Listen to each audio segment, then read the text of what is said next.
Huyu swala lake kwamba mume na mke wamekosana, mume akatoka kwa hasira, amekosana na mke, wewe akatoka, mke naye akafunganya huku nyuma, naye akaenda zake kwao.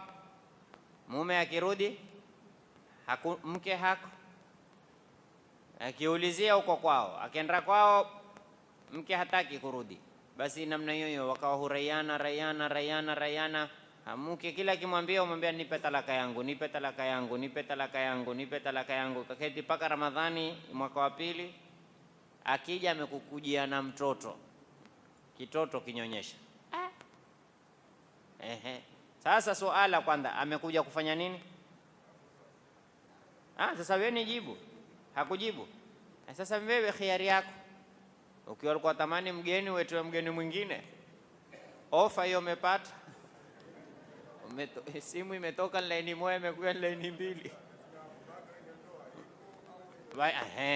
Sasa swala liko hapa, mwanamke aloolewa akizini, ndoa iko? Tulieke swala wazi. Mwanamke uko kwenye ndoa akazini, tumefahamu kuzini si tu ule alozini naye akampa na zawadi, hiyo mimba ya bahati mbaya, akapata na mimba bahati mbaya, yeye mkwenda kuzini kisha bahati mbaya. Haya jamanini, ndoa haitanguki.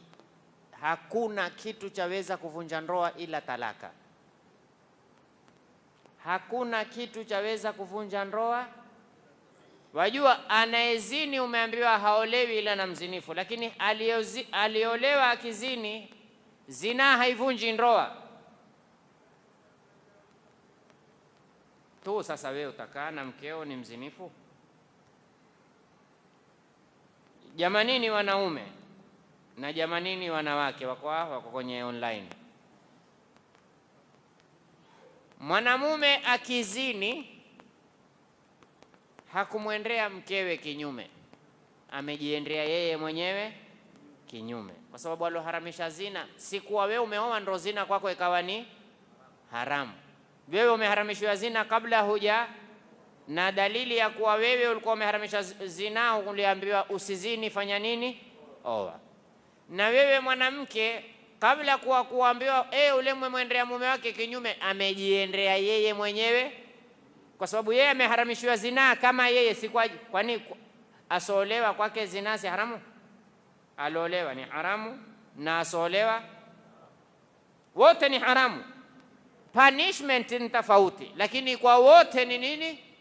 Na kila mmoja haramu imefungamana na kuwa yeye mwenyewe ni haramu kuzini, si kwa ajili ya mume. Sasa mjane si haramu? Ana mume mjane? Ni msichana? Si msichana, hana mume.